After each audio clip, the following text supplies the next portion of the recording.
Hey guys. Tonight we slip quietly past the heavy outer gates of Topkapi Palace into a world of velvet silence and clinking titles. The moon hovers like a silver coin above the Bosphorus, and you poor thing are standing guard beneath it dressed in stiff ceremonial layers that itch with every breeze.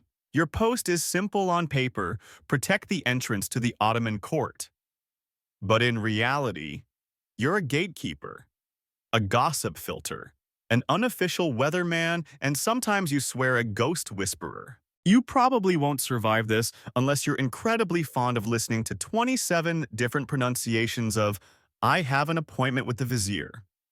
So before you get comfortable, take a moment to like the video and subscribe, but only if you genuinely enjoy what I do here.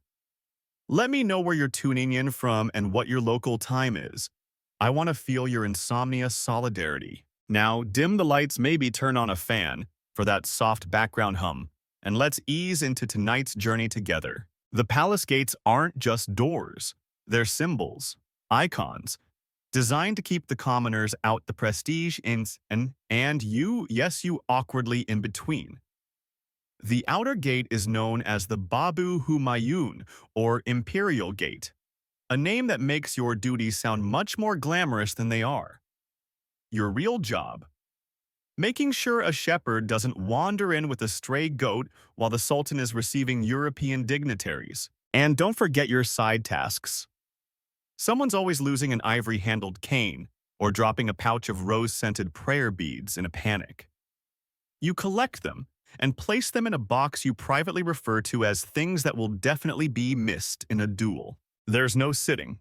You stand all day, feet-aching eyes scanning. The vizier's nephew tries to sneak past by pretending to be a delivery boy. You recognize him because his shoes are made of gazelle hide. Nice try. Then there's the merchant who swears he was invited to tea by someone important, he just can't remember who. You don't move. Your one weapon, the power of the raised eyebrow. The Ottoman court runs on protocol, and the closer you are to the gate, the further you are from influence. Inside those gates, gold-embroidered dreams and honeyed figs.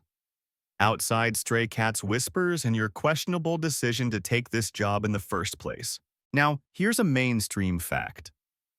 The Topkapi Palace wasn't just the Sultan's residence, it was an entire administrative hub. Ministers, clerks, janissaries, and religious scholars all moved through its gates, making it the true nerve center of the empire. And yet, you'll be lucky if anyone remembers your name.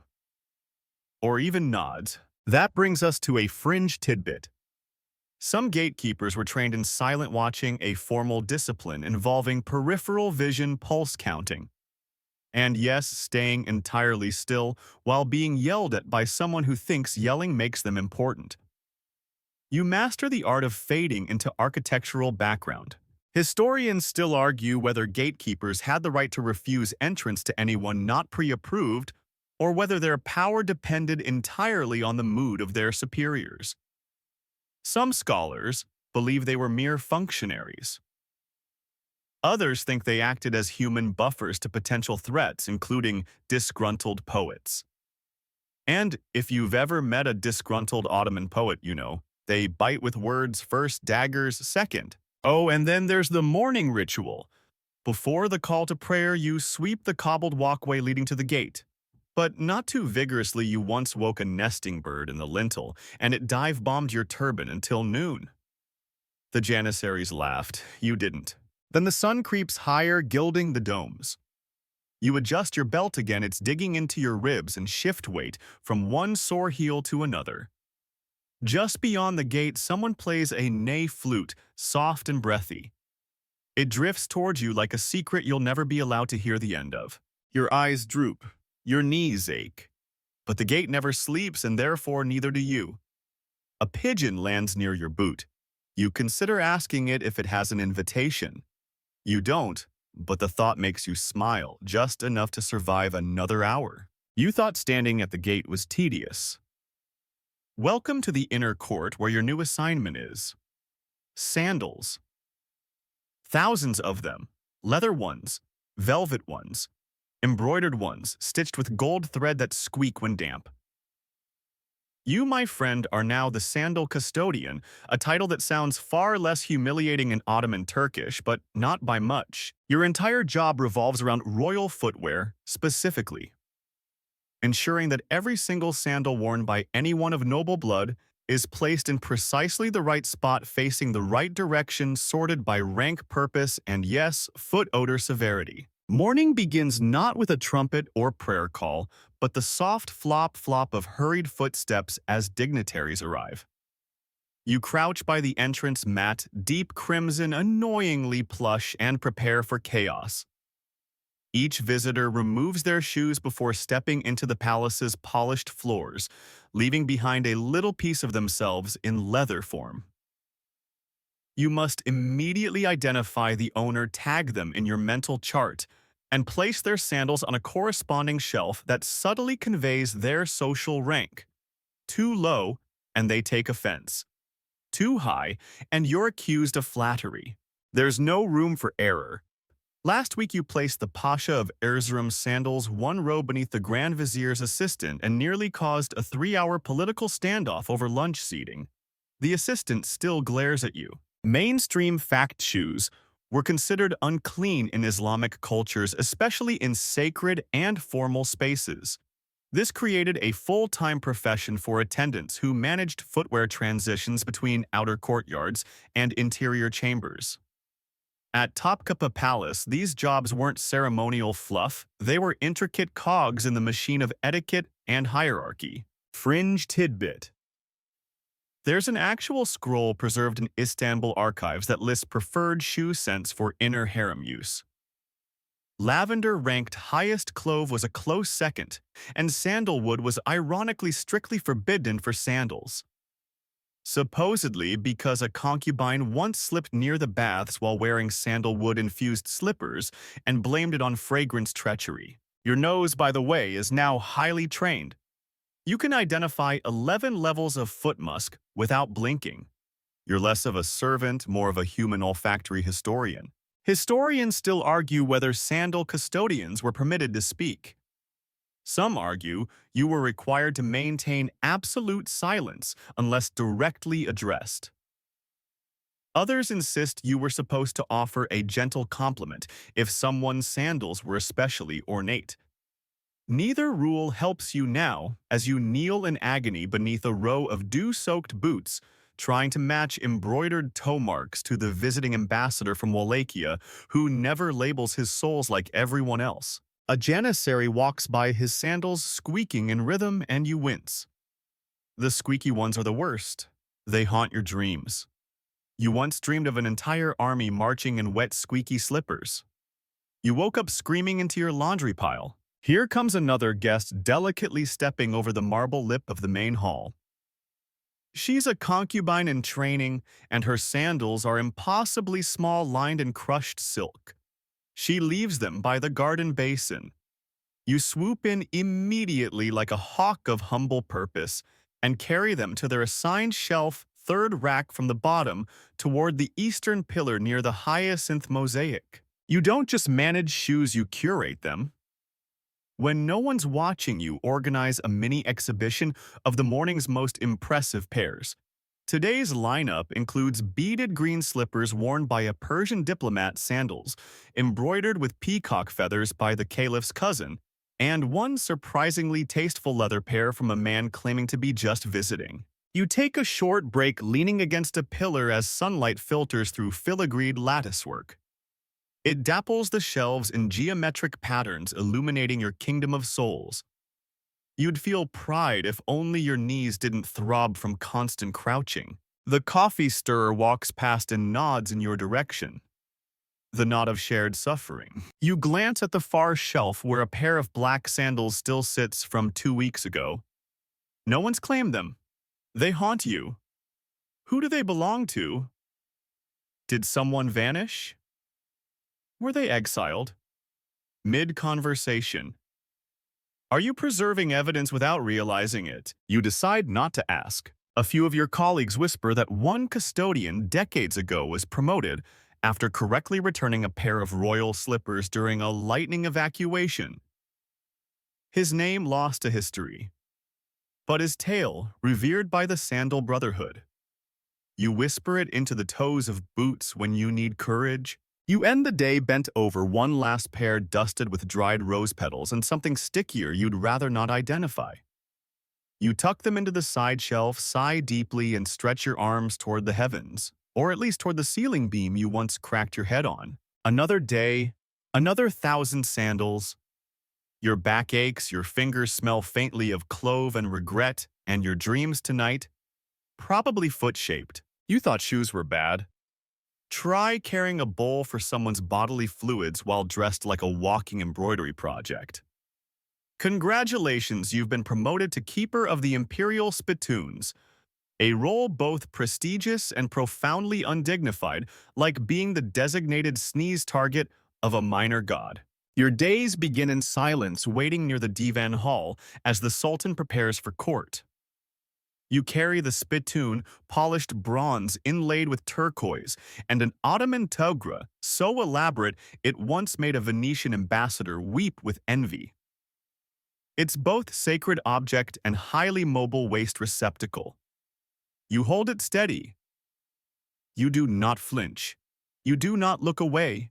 You simply wait for the inevitable sound of, well, royal throat clearing. And you must be fast. The Sultan's accuracy varies. Sometimes he misses. Sometimes he fakes a cough just to see if you're paying attention. You are, always.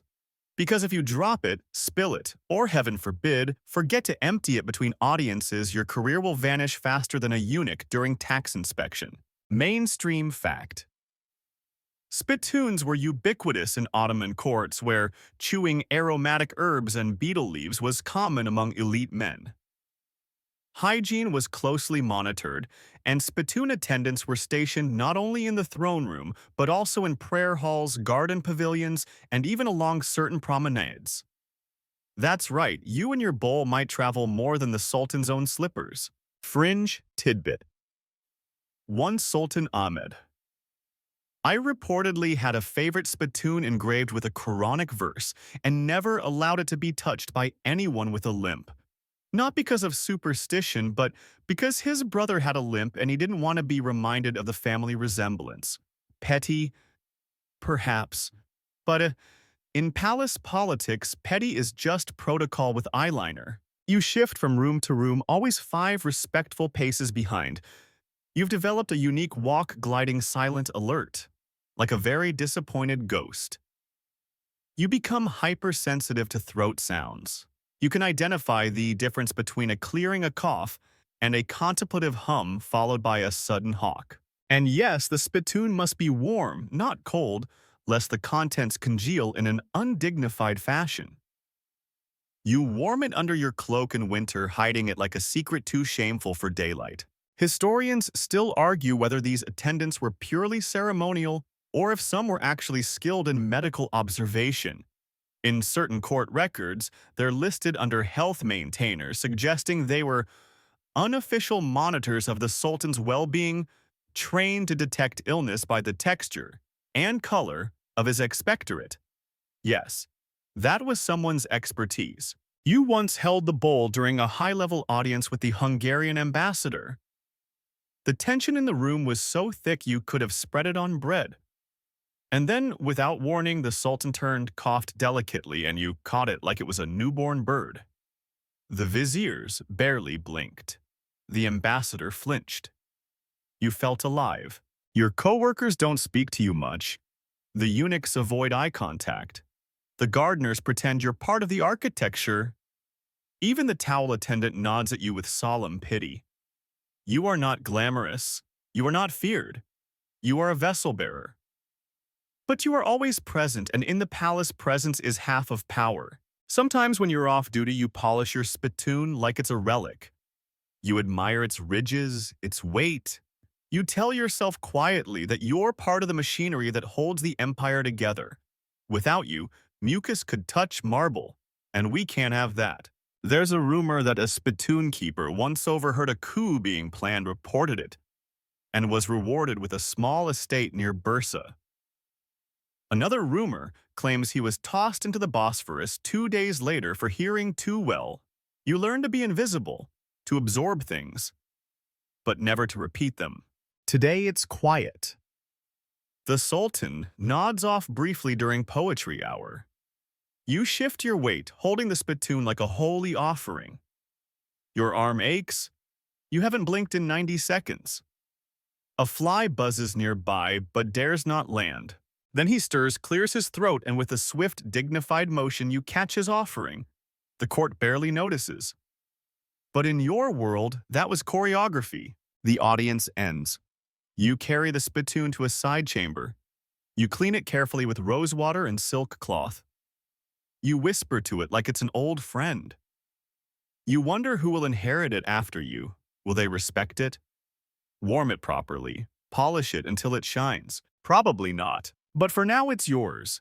And as long as you hold it arms steady back straight, you're still part of the palace, still needed, still in motion. Your reward for surviving spittle. A new job that sounds deceptively poetic. Carpet beater of the Dawn Court. It conjures images of gentle sweeping at sunrise, maybe a few decorative tassels dancing in golden light. But no. It's just you, a heavy willow stick, and miles of woven fabric that seem determined to trap the entire Ottoman Empire's secrets, plus yesterday's baklava crumbs. The day begins before dawn because apparently carpets must be beaten before sunlight strikes them. Something about light baking in the dust. Or maybe someone just made that up to mess with you. Either way, your alarm is the call to prayer and your feet are on cold marble before the first syllable finishes echoing through the halls. You drag out the carpets one by one. There are dozens, some the size of small gardens, hand-woven in Kenya or Damascus, dyed with crushed beetles, saffron, and something suspiciously similar to pigeon droppings. They're masterpieces. They're gorgeous, and they are absolute lint traps. You beat them with rhythmic ceremonial swings. Not too hard, these aren't bathhouse rugs, but not too soft either. Each beat raises a cloud of dust so dense you sometimes feel like you're summoning spirits. You cough, you sneeze. A pigeon sneezes back. Mainstream fact. Ottoman carpets were central to court life. They weren't just floor coverings, they were wall tapestries, prayer mats, bed linings, gifts for visiting nobles, and even status symbols. The court invested heavily in Persian and Anatolian weaving schools to ensure every chamber had the proper softness beneath royal toes. Fringe tidbit. There's an obscure passage in an old court manual claiming that dusting carpets at the wrong hour may disturb the harmony of Allah's pattern. It's unclear if this was metaphorical or just deeply poetic passive aggression. Either way, you now beat rugs at dawn because the rugs apparently know when you're late. Historians still argue whether this role was considered a lowly janitorial job or an important ceremonial post. Some assert carpet beaters were trained in the symbolism of rug motifs and were therefore guardians of visual literacy. Others suspect that was invented by a very bored scribe who didn't want to get up early to beat anything. As you beat the main carpet of the Dawn Court, a vast red field with golden vines spiraling like flames, you start to hallucinate. A bird? No, just dust. A face? Nope. Still dust. Us? Maybe that's the face of the last guy who held this job. You pause to catch your breath. Your hands are raw. Your arms hum from repetition. You think about that one vizier who walked across the freshly cleaned rug yesterday with muddy boots and no apology. You imagine tripping him gently next time. Just gently. Just enough to make a point. There's a technique to flipping the carpets without twisting your spine into a pretzel. You've almost mastered it. Almost. Yesterday, you flipped the royal poetry mat and sent it flying into the fish pond. The calligrapher screamed. You said nothing. You were too winded to scream back. Now comes the runner for the inner garden path. 42 feet long, bright green, with a jagged tulip motif. You beat it with all the grace of a man swatting invisible ghosts. You think about ghosts a lot in this job. Mostly because no one else is awake and the palace creaks like it remembers better servants. A gardener wanders past half asleep, nods. You nod back. You're the only two people awake right now. You are Dawn comrades. He tends the Sultan's hyacinths.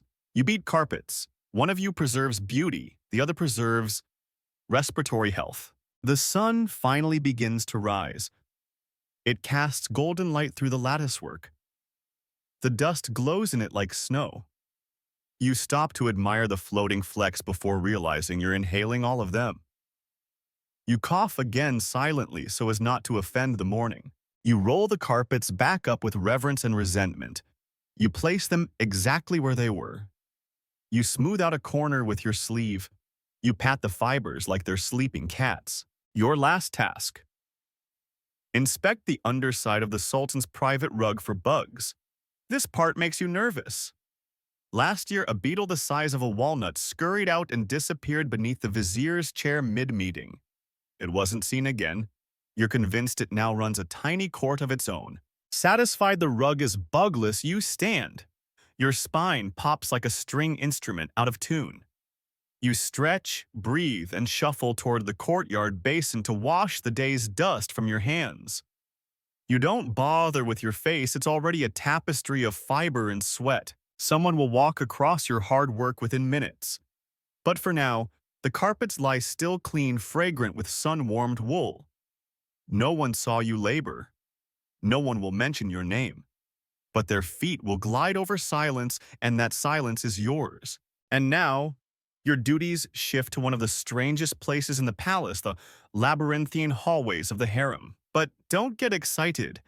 You're not here to flirt or spy.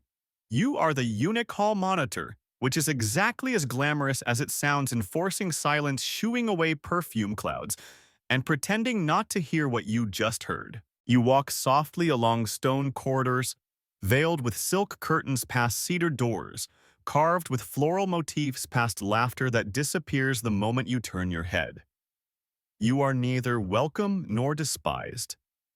You are necessary, which in the Ottoman court is a kind of invisibility cloak made of obligation and awkwardness. Your sash is deep purple, marking your station among the black eunuchs who guard the harem's sacred interior.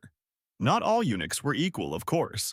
Some served the Queen Mother herself, others patrolled outer gates, but you keep the peace in the passageways.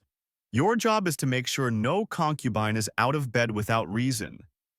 No servant girl is whispering too loudly, and no slippered feet are darting toward the prince's quarters. Mainstream fact eunuchs were among the most powerful figures in the Ottoman court. Some rose to become chief advisors, governors, or even palace kingmakers. Their unique position, neither man nor threat, granted them access to both male and female spheres, especially within the harem, which was otherwise forbidden to all but the sultan and his closest blood. But you tragically are not that kind of eunuch. You're the hallway variety, the one who clears their throat to break up gossip. Who smooths curtains? Who picks up stray perfume bottles and places them back on trays only to later discover that they weren't misplaced? They were launched in anger during a very intense disagreement over embroidery thread. Fringe tidbit. It's recorded that some hall monitors carried bells made of porcelain that jingled ever so slightly with their steps. Not to alert women of their presence, but to remind themselves not to linger too long near doors they weren't allowed to pass. A literal chime of self-control. Historians still argue whether eunuch hall monitors were expected to report romantic infractions between concubines and palace servants, or whether discretion was encouraged as long as nothing disrupted succession plans. One theory suggests they were told to only intervene if limbs were entangled and noise exceeded a nightingale's cry. You can't make that up. And if you could, you'd deny it anyway. You round a corner and pause. There's a trail of rose petals leading from one chamber to another. Romantic. Possibly. Dangerous, definitely. You bend down, gather the petals, and drop them into your sash pocket. You'll return them to the incense room. Or sprinkle them outside the treasury entrance. Let the coins smell sweet for once. The palace cats love this wing. You've counted 4 so far today. One curls on a divan like a tiny empress. Another stares at you as if you are the distraction. You nod politely. You pass a girl sitting on a cushion, eyes red from tears. You don't ask. You lower your gaze. You give her space. But as you pass, you leave behind a folded cloth clean and soft. It's the most you're allowed to do. Silence isn't just your task, it's your environment. The walls here are thick. Voices don't carry far. Everything is muted slippers on marble fans brushing air, the soft sigh of candlelight. Sometimes you forget what loud sounds feel like. There's music coming from one room, soft lute, barely audible. Technically, that's against the rules during midday rest.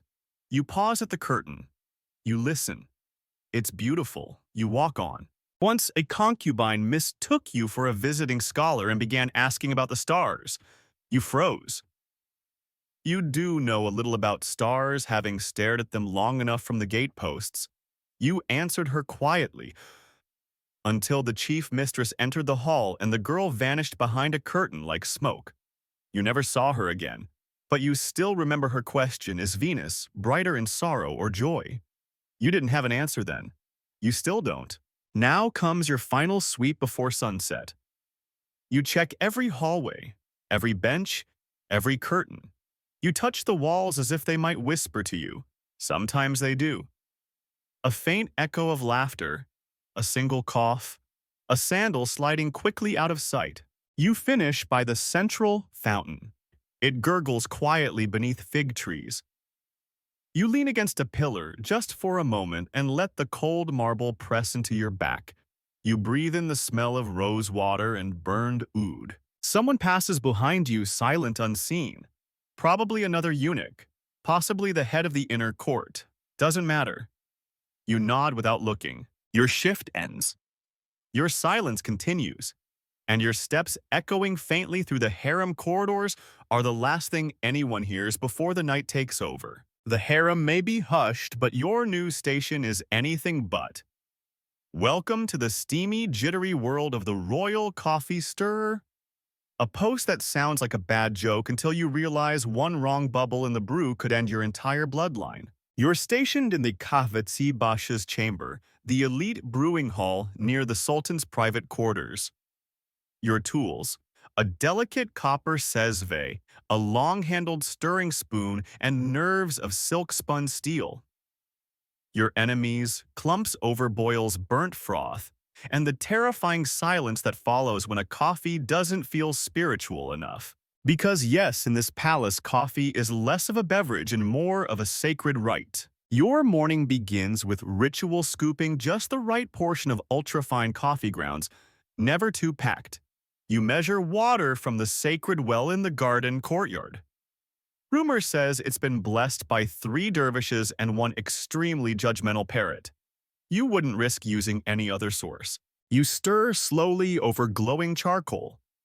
Not open flame, never open flame, and watch as the surface begins to tremble, then ripple, then blossom into the precise kind of froth that's expected: a tight, creamy foam that suggests mystery, elegance, and the potential for divine intervention. Mainstream fact: coffee culture in the Ottoman Empire was a cornerstone of courtly life.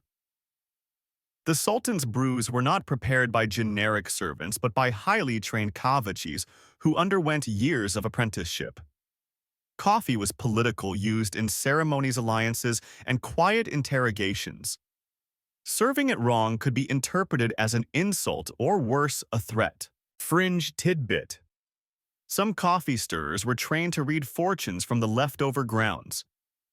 Not for entertainment, but as an informal intel-gathering method. It's said one kahvetchibasha once warned the Sultan of an uprising by interpreting the grounds as a snake curling toward a crooked minaret. The next day, 3 viziers were arrested. Coincidence debatable. Historians still argue whether coffee preparation in the palace was influenced more by Sufi rituals or Persian etiquette manuals. Some claim it drew from Mevlevi whirling techniques, slow, intentional, cyclical. Others say the elaborate rules were created solely to weed out incompetence through stress-induced failure. Today, your task is to brew the Sultan's second morning cup, the delicate, low-sugar kind he prefers, after reading state reports. He believes bitterness makes the ink more truthful. You stir with slow precision. The coffee hisses but doesn't boil. Perfect. You remove it just before it bubbles over half a breath early. You pour carefully into a thin-lipped fincan, pre-warmed with clove steam. You carry it 2 hands elbows, locked, breath held through the corridor. One misstep and you'll scald your own leg and spill the empire's morning ritual. You enter the quiet chamber. The Sultan doesn't look up. That's a good sign. You set the cup on the onyx tray beside his scrolls and step back 3 paces. You watch him lift it. He sips. He pauses. Then, he nods, barely. You don't smile, but inside angels weep. As you return to the coffee chamber, your fellow stirrers eye you with quiet respect. You've survived another round. You place your spoon on its rest like a knight laying down a sword. You exhale for the first time in 10 minutes. The rest of your day is spent tending the embers, rinsing copper pots with lemon ash, and quietly cursing the janissary who keeps requesting spiced foamy blends like in Cairo. This isn't a market stall, friend. Sometimes you're asked to prepare decoy coffees, identical cups sent out during sensitive meetings in case of poison. You pretend not to know which one is real. Sometimes you don't know. You still stir both like prayers. You recall one winter when a visiting Persian scholar complimented your foam as poetry. The next morning, you found a folded scrap of verse tucked near your kezvi. You never learned who left it, but it's still hidden in your pouch next to the cinnamon bark and your tiny copper whisk. It's late now. You clean the last pot, your hands smelling of smoke and cardamom. You brush charcoal ash from your tunic and set the coffee stones for the next shift. The palace will sleep soon, but coffee never does. Neither do the ones who stir it. Not really. If you thought coffee stirring was a high-stakes game, wait until you're promoted, yes, promoted to a position of even greater invisibility, the firewood accountant. It's less romantic fireplace steward and more human abacus with soot in their hair. You are now responsible for tracking every splinter of wood that enters and exits the palace heating system. You count logs, weigh bundles, record ember use, and calculate ash output. That's right. Ash. You know precisely how much burned cedar equals 1 bathhouse session or 3 minutes of Sultan-grade towel warming. You're like a stockbroker, but for forest remnants. Your tools. A wax tablet, a tiny bronze stylus, and a deeply personal relationship with the palace's entire fuel inventory. You know which cart delivers damp poplar. You know which janissary is skimming charcoal from the scullery stockpile. And yes, you know that if you complain again, they'll probably assign you to chimney duty. Mainstream fact. The Topkapi Palace consumed staggering amounts of firewood daily, especially in winter.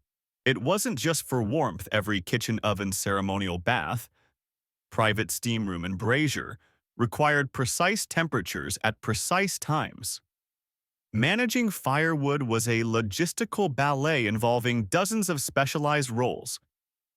And somewhere near the center of that ballet, you counting forever. Fringe tidbit. There was once a short-lived reform under Sultan Murad IV in which firewood was measured by crackle. That's right. The crackling sound of wood was allegedly tested for fuel quality. The louder and more satisfying the snap, the more spiritually aligned the fire. It lasted 3 months before someone burned a batch of musical chairs. Historians still argue whether firewood records were used for more than just inventory. Some believe they doubled as political surveillance tools, tracking which wings of the palace received more warmth, which servants used more heat, and even who was staying awake too late. Thermal espionage Ottoman edition. Your morning starts at the delivery gate. 6 carts arrive, all loaded with timber wrapped in burlap and mystery. You inspect each pile. Cedar, cypress, olive wood, all with their own purposes. Olive burns hot and fast, perfect for kitchen kettles. Cypress gives off a sweeter aroma ideal for rooms frequented by concubines. You log each bundle, carving little notches onto your wax slab, like you're chronicling the fall of empires. You pass through the palace corridors, ducking under archways with your ledger pressed against your chest. You're checking last night's consumption. The library chamber used 3.5 bundles more than usual. Did a scholar stay late? Or was someone sneaking in for heat again? Then there's the grand bathhouse, a glorious inferno by noon. You inspect the heating tunnel's low stone arches where workers feed the fires on hands and knees, like coal-fed monks.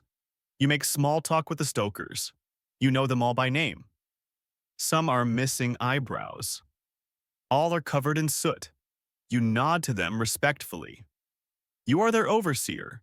You are their accountant. You are their ash scribe. You pause by the Sultan's private chamber. A new brazier was requested here last night, extra warmth for a quiet meeting. The logs used unscented beech special reserve. You note this. You also note the extra ash residue near the curtain. Someone was pacing. Nervously. Sometimes the palace cat sleeps near your ledger. He likes the warmth radiating from the woodroom. You've named him Bundle. He doesn't care. You eat lunch near the wood stacks, lukewarm lentils a fig, and your growing sense that you've memorized the burn rate of half the empire. You once dreamt of studying geometry. Now you calculate flame height based on bark moisture. There's a political element to this too. One concubine's chamber uses more wood than another's. That's favoritism. A vizier's reading room remains warm longer. That's influence. You keep your mouth shut and your notes meticulous. If logs start disappearing without explanation, you wait, and then you quietly increase rations to the palace orphan ward without telling anyone. Wood doesn't lie, but people do. You finish the day by sweeping ash from the ember channels. It clings to your sleeves, your thoughts, your every sigh. You measure the day's usage, write it down with a flourish, and whisper the final number to yourself like a monk chanting a holy verse. You are the silent flame behind the empire's warmth. And if one day the Sultan decides he no longer needs logs counted, you know you'll vanish like smoke in the garden air. Just when you thought the Ottoman palace couldn't surprise you any further, they hand you a silken checklist, a polished mirror, and a job title so strange it echoes in your skull like a fever dream. Belly button inspector. Yes, really, your full-time responsibility. Examine the navels of concubines. Carefully, respectfully, and frequently. Before you start hyperventilating, understand that this wasn't about vanity or perversion. This was about purity. The court had elaborate rituals to determine if a girl was a virgin, healthy, and suitable for the Sultan's attention. Somehow, through either superstition or extremely questionable medical science, the state of the belly button became a point of diagnostic obsession. Your shift begins with warm rosewater, clean cloths, and a small velvet stool. The concubines file in silently, robes cinched, loose expressions unreadable. You greet them each with a nod, not a word, and begin your inspection. Your mirror is angled just right to reflect without invading. Your checklist includes items like symmetry, depth, moisture, and inexplicably aura. Mainstream fact. In Ottoman medical tradition, the navel was considered a center of physical and spiritual health. Midwives and palace physicians often checked the area for signs of digestion, hydration, and even emotional balance. The belief wasn't isolated. Similar ideas existed in Byzantine and Persian traditions, though the Ottomans took it further. Fringe tidbit. One court manual claimed that a perfectly round, deeply set navel invited the favor of the moon, while an upward smiling navel indicated mischief and potential disobedience. Interpretations varied wildly, but the Sultan's astrologers supposedly once vetoed a concubine due to her navel being too decisive. Historians still argue whether the practice had any real authority or was simply a bizarre performance of control. Some scholars suggest it was symbolic, a ritual meant to remind the girls that every inch of their bodies belonged to the court. Others argue it was one of many pseudoscientific customs the harem clung to long after the rest of the empire modernized. You sit in your small chamber, curtains drawn, sunlight soften through latticed screens. The concubines step forward one by one. Some are shy, some bored. A few smirk as if daring you to find something asymmetrical. You do your duty, gentle, professional, detached. Your mentor once told you to treat the inspection like gardening. Observe quietly. Make no unnecessary adjustments and never assume you know what a seed will become. You record your observations in tiny calligraphy on scrolls that will be archived and likely never read again. You use euphemisms like sea pearl, crescent echo, and calm pool. Your words float somewhere between poetry and clinical guesswork.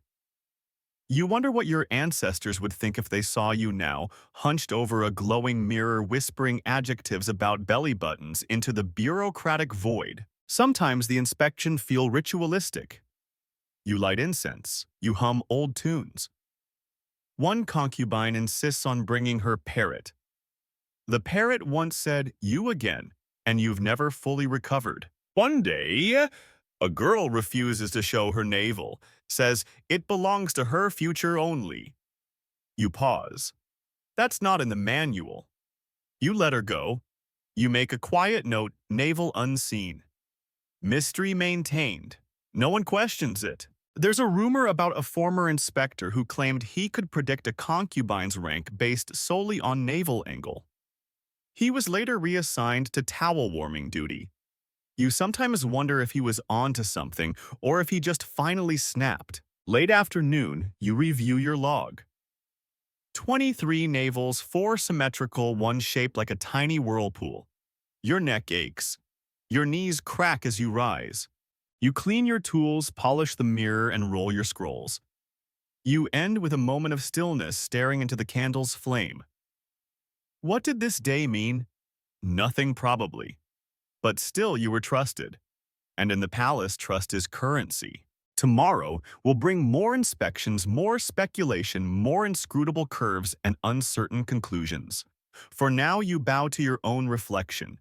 Gently blow out the candle and exit the chamber with the quiet dignity of someone who's just cataloged the empire's most delicate enigmas. After belly buttons, the only logical next assignment is something even more precarious. Feather dusting the sultan's turban. It sounds light, maybe even dainty. It's not. It's a test of balance, timing, and deeply spiritual fluff control. The turban you see isn't just a hat. It's a symbol, a statement, a mobile shrine of status wrapped in layers of immaculate linen, sometimes up to 20 yards in length. One wrong swipe and you could unravel 3 political alliances and offend 6 provinces. Your job: to keep it perfectly clean without ever looking like you touched it. Your mornings begin in a chamber that smells of mint and starch. You're handed the turban by a eunuch wearing gloves embroidered with tulips. He doesn't speak. You don't ask. You both know this isn't a job for small talk. Mainstream fact: the Sultan's turban was one of the most visible symbols of his power, second only to his ceremonial sword. It varied in style, depending on the era, some with crests, others with jewel-studded brooches or feathered plumes. The wrapping of the turban itself was often performed by skilled surukshus or turban masters, but dusting it, that fell to you. Fringe tidbit: there is a record from the reign of Sultan Mahmud Vekburn of a turban so large it required its own silk-draped stool. A French envoy supposedly mistook it for a pastry at a banquet and nearly leaned on it. He was politely removed and never invited back. Historians still argue whether the feathers used in the Sultan's turbans, often egret or peacock, were purely decorative or carried coded meaning. Some suggest different feathers represented spiritual orders or battlefield victories. Others believe they were chosen based on dreams. Either way, they're your responsibility now. And they are fragile. You begin with a special brush, soft goat hair trimmed into a perfect fan. You use short, rhythmic flicks, barely touching the fabric. One wrong move, and you'll bend a feather, which then must be steamed, reshaped, and prayed over. Yes, prayed over. Because apparently feathers absorb intention. Or so the plumer says. You stand on a stool, not a solid one. It wobbles. It creaks. You hate it, but it's traditional.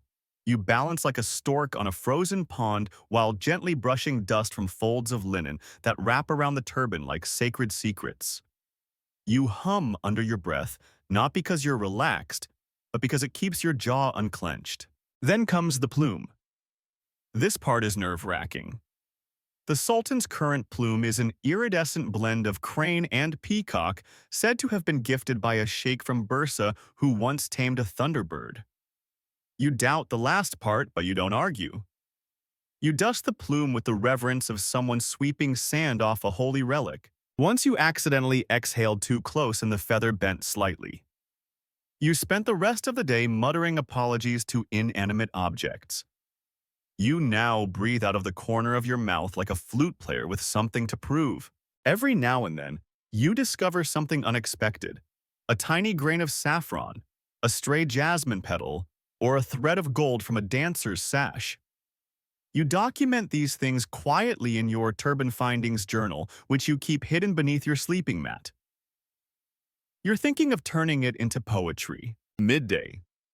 You return the turban to its box, cedar-lined, perfumed with clove. The eunuch inspects your work. He nods. You nod. The silence between you is filled with mutual respect and mild terror. You return to your chamber, arms slightly trembling. You've dusted a hat, but that hat carries centuries of history, prophecy, and feather-based diplomacy. You sit for a moment, breathing in the scent of linen and sweat and invisible power. Later that week, you're summoned to observe the turban being placed on the Sultan's head. You stand at a distance. He enters the chamber. Everyone bows. He passes by. You watch the plume shimmer in the sunlight. You think to yourself, it's holding. It's clean. It's perfect. He doesn't look at you. That's the best compliment you can get. After all the feather-tipped trembling and turban reverence, you might expect a break. Maybe some mindless dusting or light lantern polishing, but no. Instead, you're assigned to the taster of pre-banquet plums, a position as delicious as it is potentially fatal. You arrive at the palace kitchen not with an appetite, but with a sense of mild dread. On the counter, 3 bowls of fruit, plums, figs, and something that looks suspiciously like a pomegranate having a bad day. Your job. Taste each item exactly 1 hour before the Sultan does. If you're still breathing in 60 minutes, so can he. Mainstream fact food tasters were a staple of many imperial courts, and the Ottomans took this tradition seriously. The Cheshnichi Basha chief taster was considered a trusted guardian of the Sultan's health. Poisoning attempts weren't frequent, but they happened often enough that every dish was tested, especially exotic or out-of-season fruits brought in from distant provinces. Fringe tidbit. One palace rumor tells of a cherry from Aleppo that was so sweet it caused a vizier to faint. The cause, diabetic shock. But because no one knew what diabetes was, they assumed it had been hexed by a jealous concubine. The cherry bowl was ceremoniously burned. The concubine was not. Historians still argue whether tasters were chosen for loyalty or expendability. Some say they were trained in herbology, even alchemy. Others believe they were simply the youngest servants with the strongest stomachs. Either way, if you're reading this, you now belong to the club of people who eat suspicious fruit and hope for the best. You begin with a plum deep purple, still dewy. You sniff it, cut it open, and examine the pit. No discoloration, no unusual scent. You take a bite, it's divine, which only makes you more nervous. Then comes the fig. Figs are tricky. They hide things, like needles, or insects, or old grudges. You split it gently with a silver knife, revealing a pale red interior that looks disturbingly like a tongue. You nibble. Sweet, slightly woody. You wait. Nothing happens. So far, so good. Next is a bowl of candied apricots, imported, glazed, unnaturally shiny. You chew one, a little too chewy. You swallow. You regret swallowing. It's fine, probably. You glance at the palace timekeeper. He gives you the nod. 58 minutes to go. During this digestion window, you sit in a side chamber under the watch of a bored physician. He checks your pupils, your pulse, your general sense of optimism. You're not allowed to nap. You're not allowed to sing. You're allowed to sweat, and that's about it. You try to relax by humming under your breath. A tune from your village. Something about goats. You miss goats. Eventually, your hour ends. You stand alive and unpoisoned. The fruit is deemed safe. The platters are loaded onto trays carried by gloved attendants into the golden hall. You exhale. You won't die today. From fruit anyway. Still, you feel off. You realize you're now afraid of every snack. You no longer trust pears. Raisins seem vindictive. Even dates look suspiciously smug. There's a certain romance in tasting food meant for a king. But the romance wears off after your third spoonful of quince paste and the creeping suspicion that this might be the batch the kitchen boy laced with disappointment. You keep a tiny diary in your belt sash. You note what you've eaten, how it tasted, how you felt, and whether your dreams became particularly vivid afterward. Your entry today reads plum, joyful, fig, suspicious, apricot, chewy like betrayal. Sometimes when you're not tasting for the sultan, you're used to test meals prepared for visiting dignitaries, especially the ones who insist on obscure regional dishes like goat milk jelly or fermented melon broth. You learn not to gag in front of others. You learn to chew regret into gratitude. And once, just once, you tasted a pickled grape and fainted. No one panicked. They just dragged you behind a curtain and waited. Turns out you were just dehydrated. But from that day on, a second taster shadowed you. A backup. You now call him Other Mouth. He's quiet. He smells like onions. You think you love him. Evening falls. The banquet proceeds without incident. The sultan compliments the fruit. You receive no thanks, but the absence of accusation is reward enough. You wipe your hands with a cloth soaked in mint water. You return your tasting knife to its velvet pouch. You survive another day, one bite at a time. If fruit tasting didn't test your dignity enough, your newest post, will you, are now the garden flatulent sweeper. You heard that correctly. Your job involves dealing with the aftermath of royal digestion as it wafts, waddles, and settles over the Sultan's pristine rose gardens following outdoor banquets. The Ottomans loved eating under the stars on shaded carpets laid out among olive trees with birdsong above, and musicians discreetly stationed behind lemon bushes. But what they didn't love, the lingering side effects of overindulgence. So when guests rise and leave, you enter with a fan, a broom, a small tray of lavender ash, and a painfully neutral expression. Mainstream fact: Ottoman gardens were carefully cultivated for both pleasure and ceremony. They weren't just for show. They hosted poetry recitations, public blessings, even key court negotiations. Everything had to be perfect. And that meant even the air had to be managed. The presence of perfumed attendants sweeping away offensive aromas is documented in more than one court scroll. They were usually described with euphemistic titles like breeze purifiers or scent restoration aids. Fringe tidbit: there's one absurd mention in a court poem of a garden keeper trained to chase smells with peacock feathers, which scholars long thought was satire until someone found a broken fan handle with peacock plumes in the palace compost ledger. Historians still argue whether this role was punishment for disobedient servants or a legitimate career path for those with heightened scent sensitivity.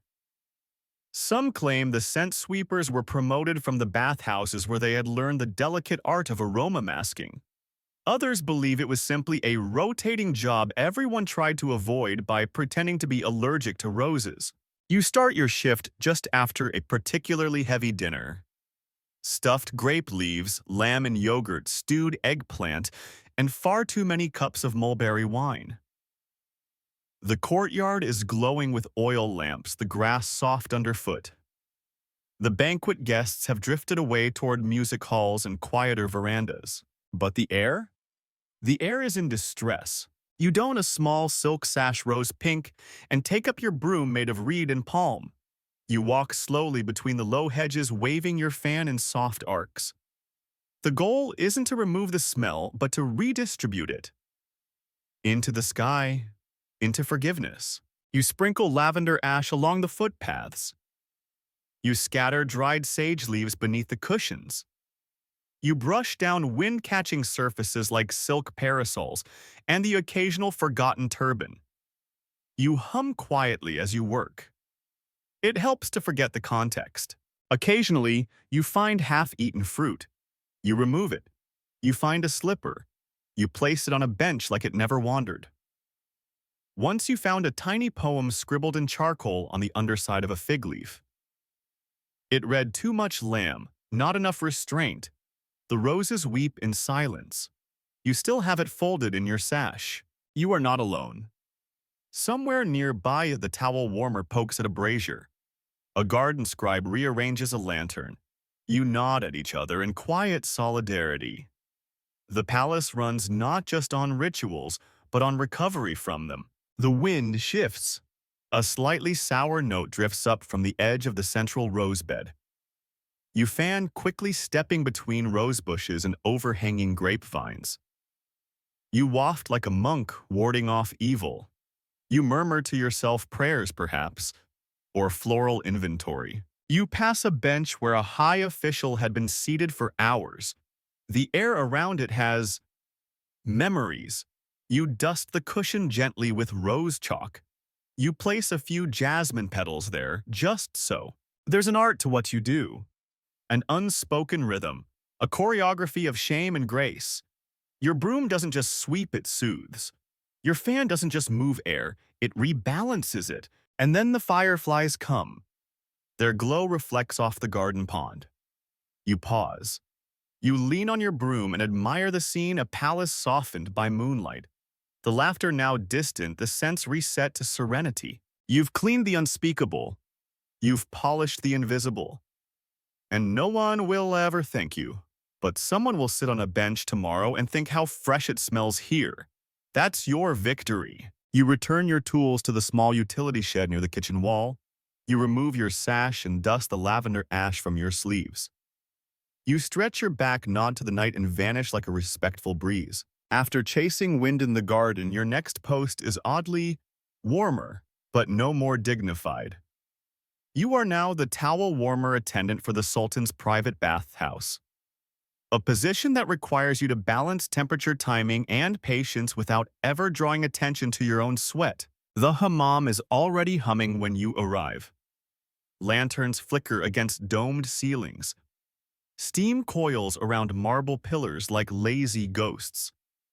You tread barefoot across warm stone, carrying an armload of towels, some rough for exfoliation, others silken for drying, and a few marked in gold thread meant for the Sultan's skin only. Mainstream fact. Ottoman bathhouses, especially those inside the palace, were elaborate affairs. Ritual cleansing was as much political theater as personal hygiene. Towels had to be warmed to specific degrees, not scalding, not cool, then folded and delivered at precise intervals during the Sultan's progression from hot room to cold. The towel attendant was not a servant but a silent timer, part valet, part furnace whisperer. Fringe tidbit. There's a tale that one towel heated too long and folded too hastily once scorched the Sultan's inner thigh, resulting in the temporary exile of 3 linen keepers and the founding of a very short-lived Department of Textile Temperature Affairs. The towel survived. It now lives in a museum, still smug. Historians still argue whether towel warmers used scent as a ranking system.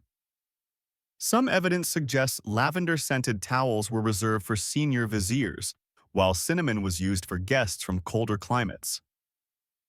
Others insist scent was banned completely after one attendant added too much clove oil and the Sultan emerged sneezing through an entire poetry recital. Your shift starts by attending the brazier, an iron beast nestled in a stone alcove. You feed it dry oak and occasionally thin cedar shavings for a sweeter burn. You stack towels on a copper rack above it, rotating them like pastries. The goal? Even warmth. No crisp edges. No damp middles.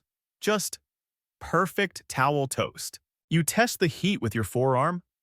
It must feel like a mother's breath, warm, comforting, familiar. Too cold and you insult a dynasty. Too hot, and you spark a diplomatic incident with the Sultan's upper torso. Once warmed, you fold each towel with precision. Trifold, then a soft roll. One corner tucked in, not out. You carry them on a lacquered tray through the steam like a ghost on delivery. You never speak. You never pause. You just glide between marble basins past whispering attendants and pomegranate-scented fountains. The Sultan is resting on a stone slab. You place the towel beside him silently. He doesn't move. That's ideal. You retreat, then wait. Not in sight, but close enough to act if summoned. You remain near the cooling room where condensation collects on the tiles like sweating glass. You count heartbeats. You measure towel turnover by instinct now. Sometimes while waiting, you compose little towel poems in your head. Oh, towel of steam, soft cradle of royal skin, please don't burn again. No one will read them, but it passes the time. One afternoon, the Sultan unexpectedly requests an extra towel mid-session. Panic. You sprint, not visibly. Your walk just quickens with dignity. You grab a half-warmed linen, wrap it inside another for insulation, and deliver it with a bow so smooth, even the head eunuch raises an eyebrow in approval. You once burned your fingers retrieving a towel too soon. You said nothing, just smiled through it. The towel was perfect. That's what mattered. After every session, you wash the used linens in a separate cistern, then lay them over sun-warmed stone for drying. You whisper to them like they're battle veterans. You did well. Rest now.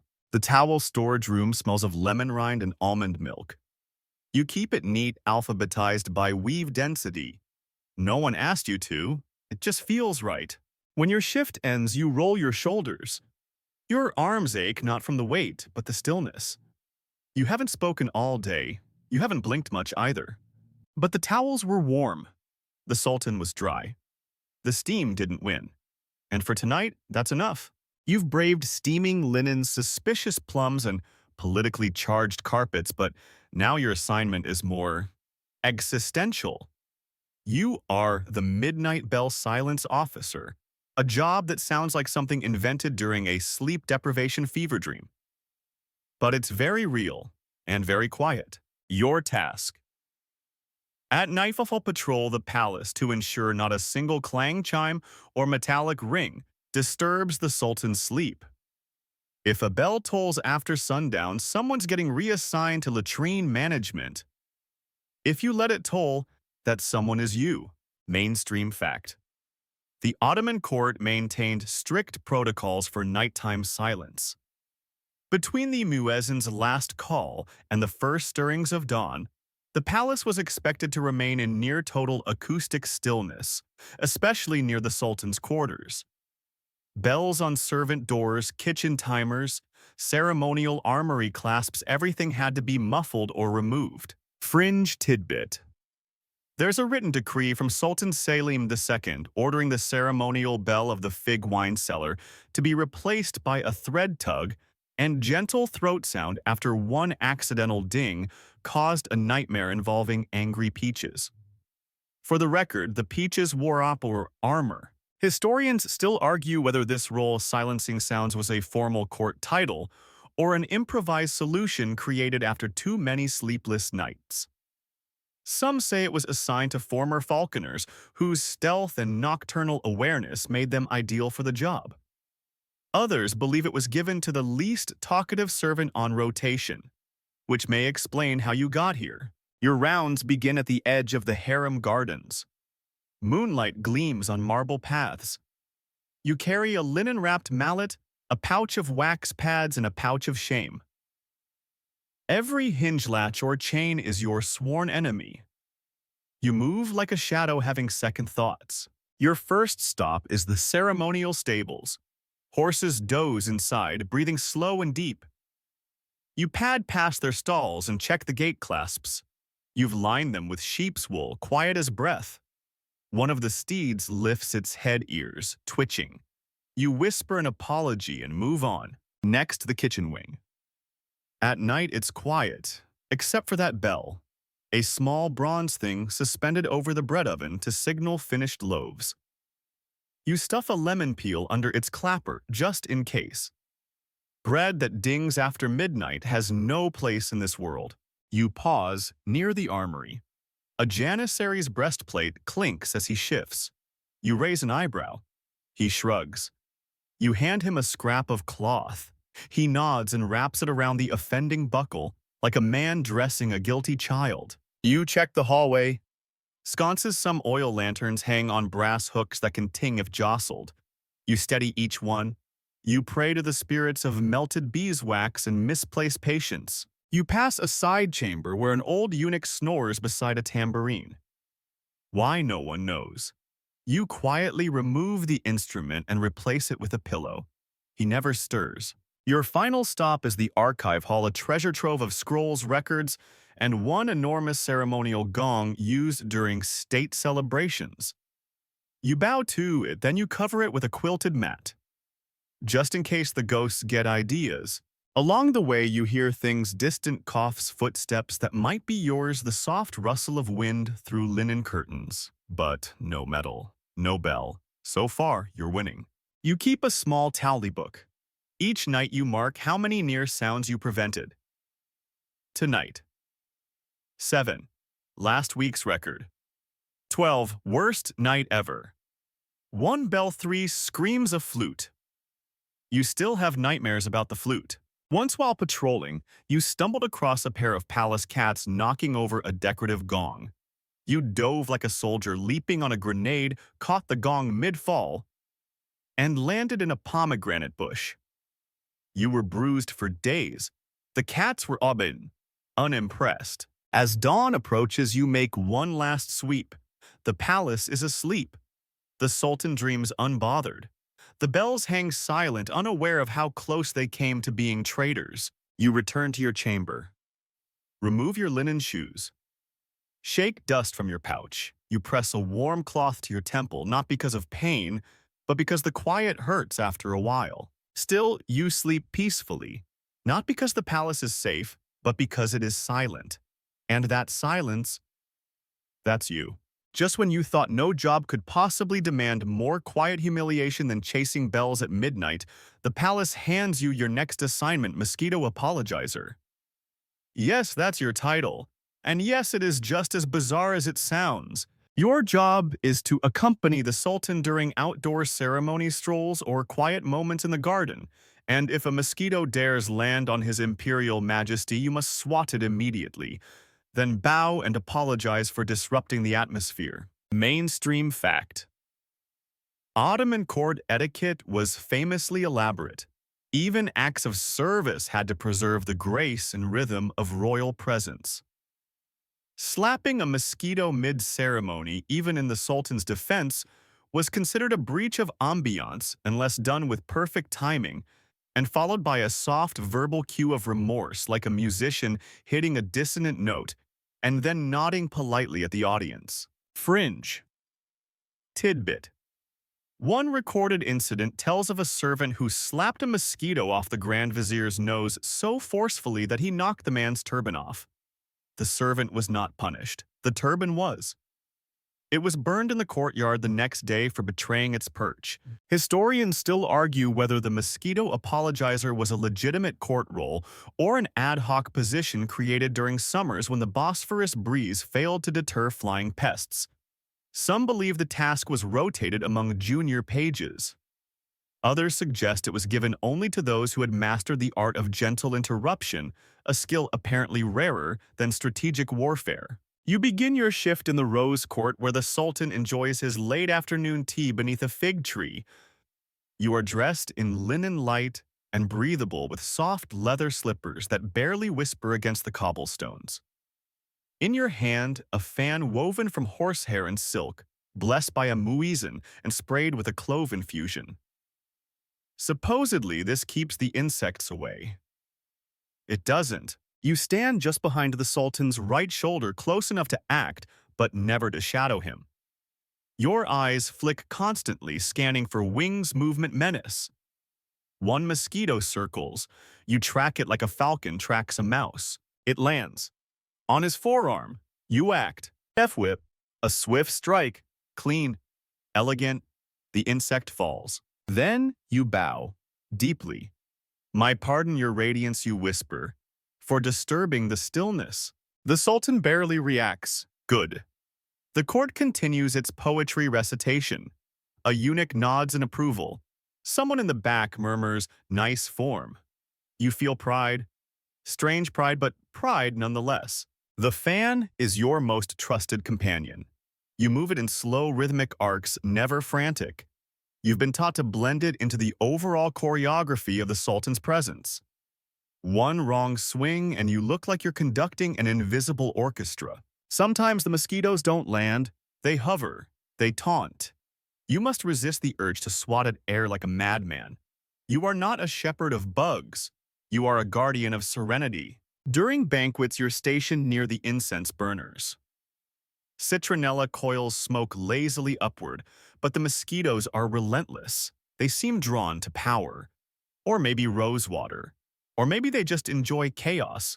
You've been bitten hundreds of times yourself. You don't scratch. Not while on duty. That would be an insult to the role. You scratch at night in private like a man hiding shame.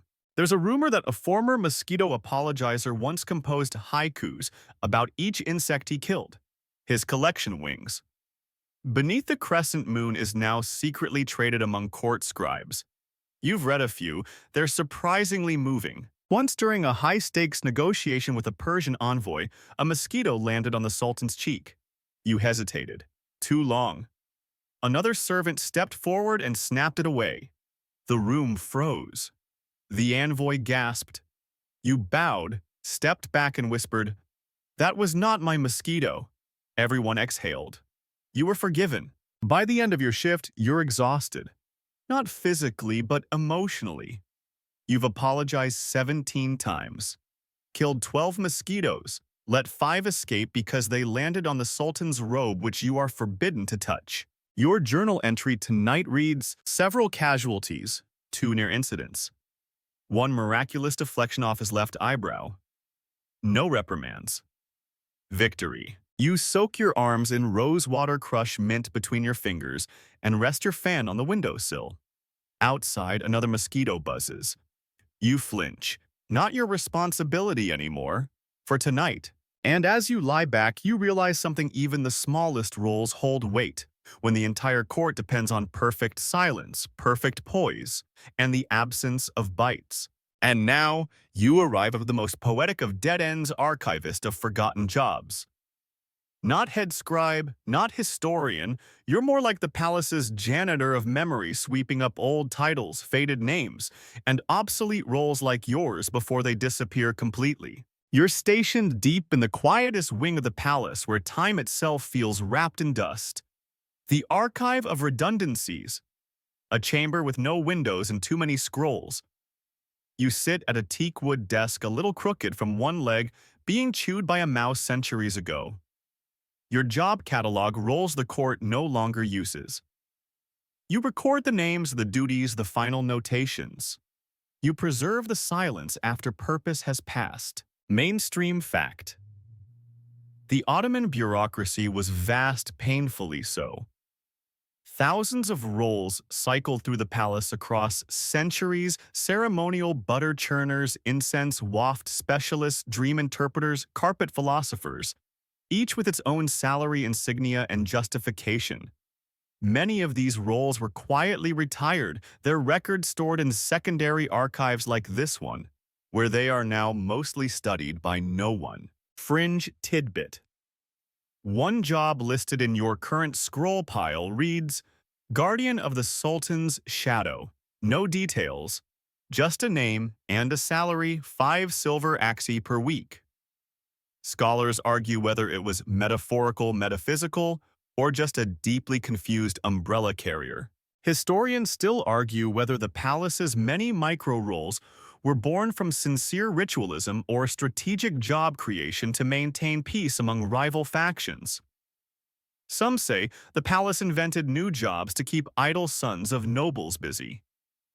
Others believe these titles were ghost positions, allowing payroll padding. Either way, you now sort through their legacy with ink-stained fingers. Your day begins by untying a bundle of brittle parchment, each labeled with an obsolete role. Today's include assistant sandal moistener, junior scroll roller, left-handed only, tetherer of unruly spoons, dream silence recorder night shift. Each scroll gets logged into the Book of Departed Functions, a leather-bound tome heavier than most viziers. You carefully write the role's name, a brief description if one exists, and a guess as to why it was dissolved. If you're lucky, there's a marginal note like no longer needed after carpet-screaming decree of 1672. Sometimes you laugh, sometimes you stare too long. Once you found your own job listed half scratched out, that was a long evening. You've grown fond of the forgotten ones. You speak to them, quietly. You tell the cabbage arrangement overseer that he was probably very good at it. You apologize to the royal nap overseer for not napping more yourself. In the corner sits a chest labeled untranslatable.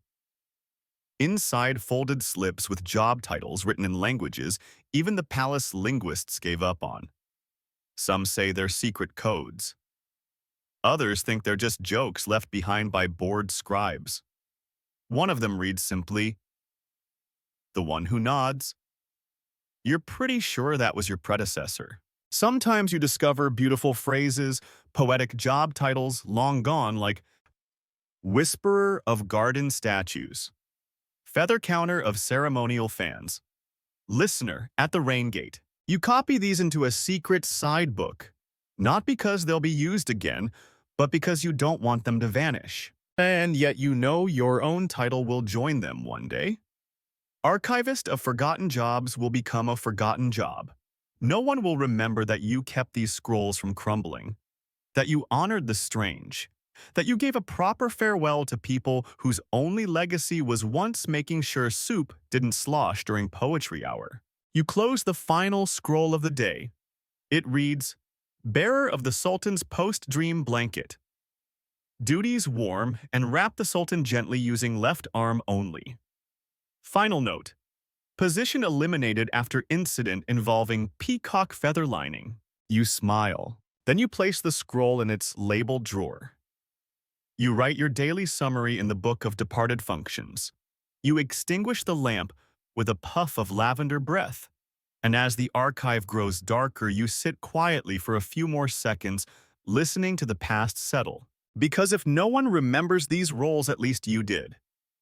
And for one brief moment, every forgotten job was alive again on paper and thought in your hands. The palace dims now. Outside, the Bosphorus sighs against the shore, and inside the old stone walls, the echoes of sandals, fans, whispers, and feather dusters begin to fade. The gate stands silent. The coffee has cooled.